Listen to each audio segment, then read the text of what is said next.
Hi everyone and welcome to today's video. We are going to be doing an October TBR. I'm excited for today's video because I like the idea of it.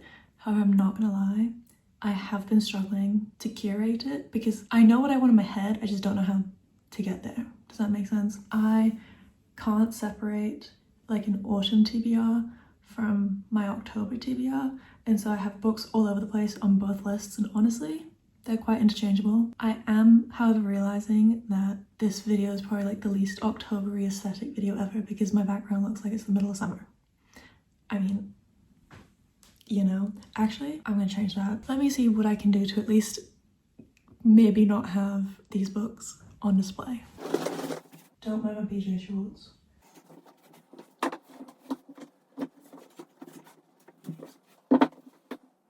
That's a lot better. I am missing one. However, that is a lot better now. First, I think we're going to start with the TBR jar. Guess what? I actually have a jar now instead of the box that I was using. I do need to put 2 books that I did not get around to reading this month back in here so then they still have a chance to be read. So I'm just going to do that really quick. I'm not going to say which ones they were because I'll probably say that in my reading wrap up, which will probably come out after this, but anywho. I'm gonna limit myself to 2 of these, but because I'm, again, so unsure about this month's TBR that I don't want to put pressure on reading them. Anyways, we're gonna shake it up. I hope we pick a blue one this time because blue is a prompt, whereas green is an actual book on my TBR. Okay. We're gonna pick 2. Oh, I just looked straight in there, okay. Gonna go with this one. Oh, it's green. Okay, if it's one of the 2 books that I put back, I'm gonna be really annoyed because actually one of them is okay. What does that say? Book Lovers by Emily Henry. Okay, that is not very October-y, but I have been meeting, well, it depends. I don't really know much about that Emily Henry book, but if it's like cozy, then I'll let it slide for this season. But if it's not, then okay. Next book.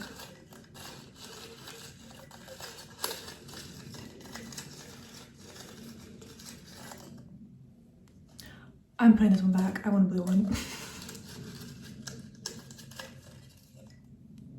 Finally. Okay. Okay. Did we cheat there a little bit? Maybe, but whatever.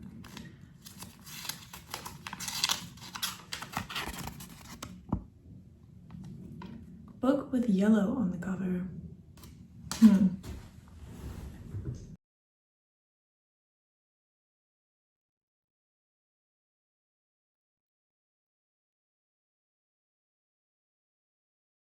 gonna go pick the 2 that I'm thinking and then see which one is actually more yellow.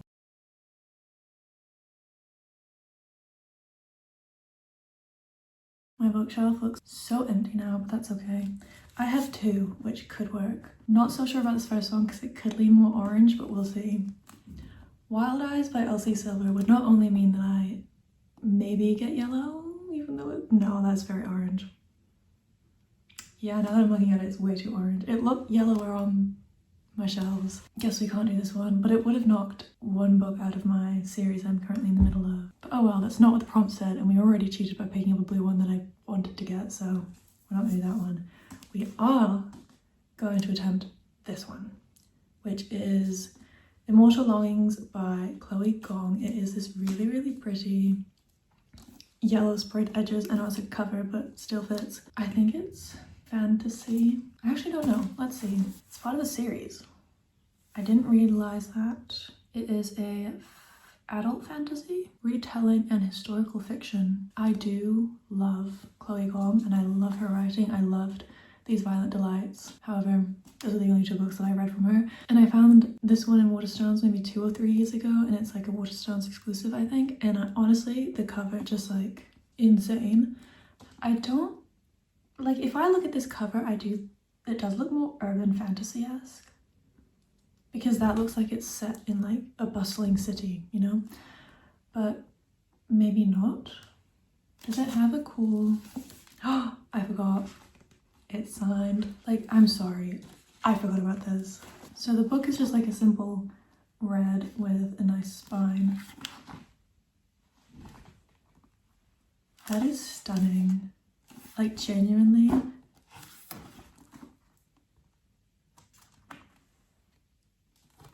Such a pretty book. Yeah, oh, the inside's kind of funky too. It's got like a line up here. Interesting. You know what? I'm really happy. This has been like a display book on my shelves, like one that I face out for so long now, and I've just never felt the need to pick it up. I also just haven't been reading a hardback book in years. Okay, years is a bit dramatic. In a long time. Like I cannot tell you what was the last hardback book I read. But anyways, so from the TBR jar, we have Emily Henry's Book Lovers and a book with yellow on the cover, which is Immortal Longings by Chloe Kong. And I'm happy with those two picks. I'm glad that there's a romance in there because I feel like with a lot of the fantasy books on the list, I'm going to need something to change it up a bit. Moving on to, I guess, the next category of how I like to split these videos is this month's book club book is Alchemized by Senlin Yu. This book came out a week ago now, maybe. I have been wanting to read this book since I heard that it was being turned into traditional publishing. I've also wanted to read Manacled for years, and I've had it on my Kindle like saved from AO through for years.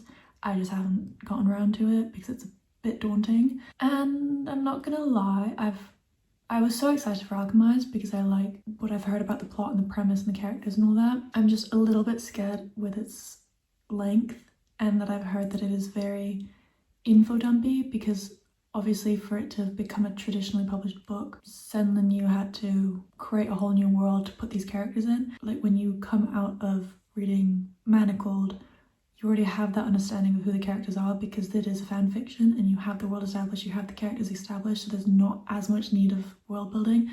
Whereas in Alchemized, which is set in a completely different world, completely different characters, you need that world building. How many times can I say world building? And I've heard that the story is just very info dumpy. A little bit scared, but I think I'm gonna like attempt it, and then if it's just too much, I'm just not gonna do it because long books I tend to read slower because I know that they're long. And I'm trying to get through as many books as I can, right? And I definitely don't want it to put me in a reading slump. So we'll give it a go and I'll see if I can get through. Now moving on to fantasy books. This is gonna be like a mix of gothic fantasy, dark fantasy, romantasy, because I wanted to try to split them up into categories, but honestly so many of the books like overlap in all of these genres that I was like, it's just gonna be fantasy in general. So the first one that I really want to read is Rewitched. The only reason why I want to read this is because one of my friends, shout out Mount, they reviewed it on Goodreads and their review honestly sold it for me. And it looks cozy and fun and completely different to most of the books that I feel like I'm going to be picking up this month. So I do really want to try Rewitched. Then another book that I want to knock off of my physical TBR list is Masters of Death, because I have the really pretty, you can kind of see it, Waterstones hardback with the skulls down the sprayed edges. And I think it fits the vibes. It's also another book to knock off the TBR list. I heard, I don't remember who it was that read it, that said it was quite a like comical read. Like it tied fantasy and paranormal and good writing with quite like with funny characters. Specific kind of humor, but still. So that one has intrigued me and it has been on my shelves for a while. And it's just kind of the perfect time to start it. Then I did get approved for an ARC on NetGalley called A Weave of Lies, which from my understanding is a witch and witch hunter fantasy book. And I read the description, got approved for the ARC, and I'm like, yes please, yes please. So that will be fun. I think it comes out, let me check when it comes out actually. It's kind of important. Yeah, Goodreads says it's a romantasy and we all love a romantasy. It comes out at the end of October, so definitely one that I want to read ASAP. Always grateful to get ARCs, so excited for that one. Then I also threw in here Swordcatcher by Cassandra Clare because I have been eyeing the series for a while, but I keep telling myself I need to get through the Shadowhunters universe before I can start that one. But I feel like I say that and then I'm like, I really don't have to because they're not the same. Shadowhunters is taking me quite a long time to get through the universe just because I listen to them on audio and I listen to them on audio through my library, so it's not always available. There's also this specific artwork from Frostbite Studios that I saw it and I went, I need to know where that's from. Turns out it's from Swordcatcher, and I'm like, well, I have to read the book now. Swordcatcher is a maybe, but again, this book might also just be like a on my autumn TBR list, which I need to make as well, but again, I'm just struggling to differentiate between the two. But anywho, oh my gosh, okay, this book, the cover is what sold me to begin with, and then the more that I found out about it, the more I was like, I need to read this book. And it came out recently, but it's The Second Death of Locke. The cover, jaw on the floor, it looks stunning. I need to get my hands on this. I see knights, I see a stunning cover, and I hear it's filled with yearning. Sold. Absolutely sold. I would love to get my hands on a copy of that book. And that's kind of the fantasy books that are like really on my radar. And next is more paranormal kind of books. And the first one is Soul Searching by Lila Sage. I think I talked about this maybe my September TBR. I don't remember. I feel like I've talked about it before, but I just really want to read it. Hopefully the bookstore has them and I can pick it up because it's been released now, I think it was end of September that it was released. So actually it might be today because it's a Tuesday that I'm filming this. Next time I'm in town, I'm definitely gonna have to pick up a copy because that cover, I've been dying to get that book physically because the cover is just gorgeous. And then we have Warrior Fae, which is book 5 in the Ruthless Boys series, which is the side series to the Zodiac Academy series. Quite the mouthful.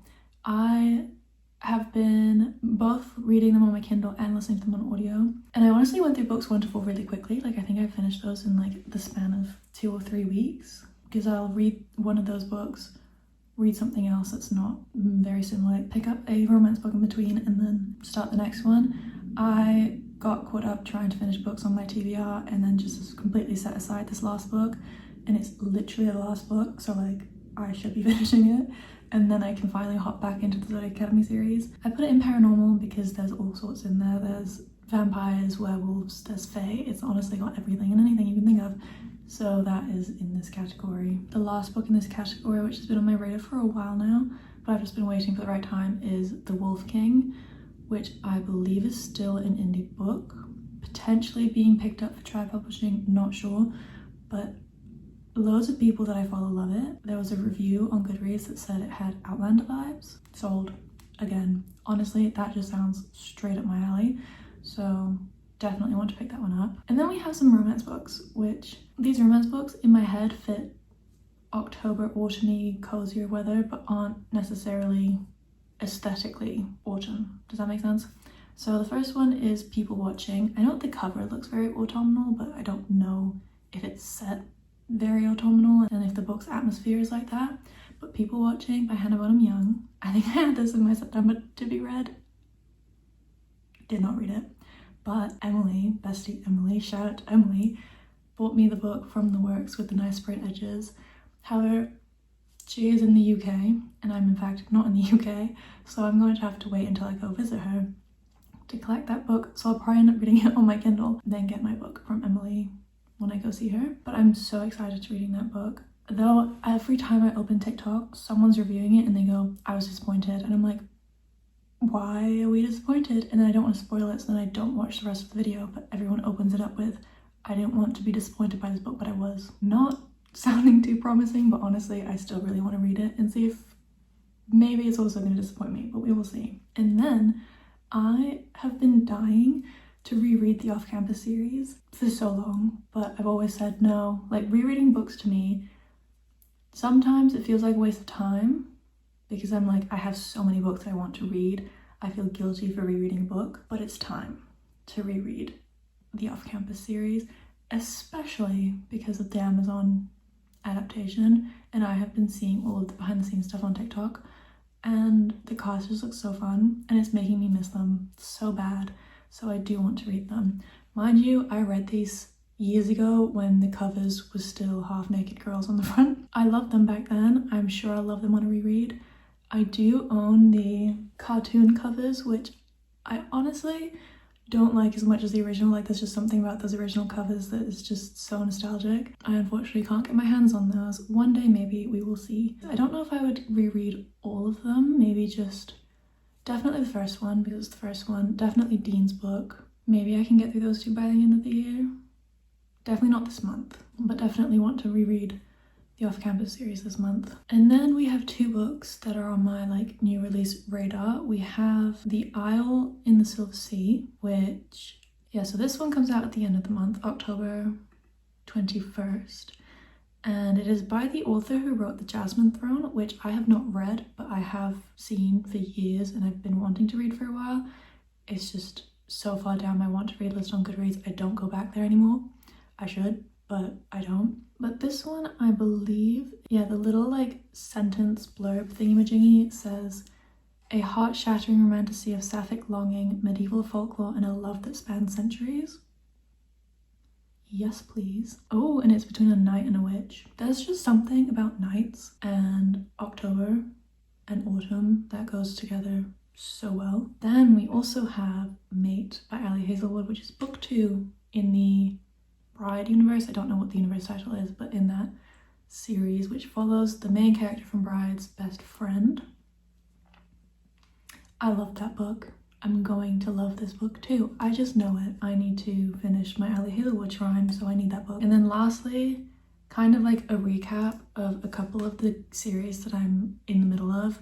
So like I mentioned before, we have the Ruthless Boy series, and then once I finish that book, I'll be back in the Zodiac Academy series, which I've only listened to on audio because they're long and perfect for just needing something to listen to. Then we have the Shadowhunters series, which I also mentioned, which I'm in the middle of, but again, that one I'm listening through my library and it's not always available. And I'm on City of Glass at the moment. I think I'm about halfway through that book. And then lastly, we have the Poppy War trilogy. I am on book 2 and I want to read it soon because I feel like that's a series that you should not be leaving too much time in between reading.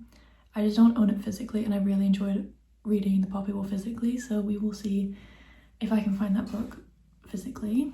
Okay, those are all of the books on my list. But like I said, I have also been curating like an autumn TBR list, which has a lot more, like there's some dark academia, there's a lot more gothic books on there. And who knows, maybe I'll pick up more of those books than these books on this October TBR list. So we'll see. It's just, I don't know why this month is hard to differentiate between seasonal and monthly TBRs.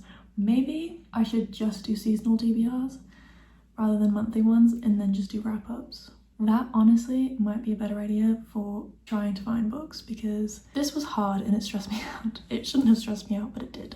But I guess that's also the joy of reading. So yeah, hopefully in that autumn TBR video, I also want to do like an autumn bucket list because I've got loads of things I'd love to do this autumn. One of which being decorating my room for autumn and not this very summer vibes room that I have going on right now. Yeah, baking, drinking lots of tea, things like that. So hopefully that video will be out soon. We'll see which reading vlogs I make with which books. So if you want to find out, guess you could subscribe and I will see you in another video.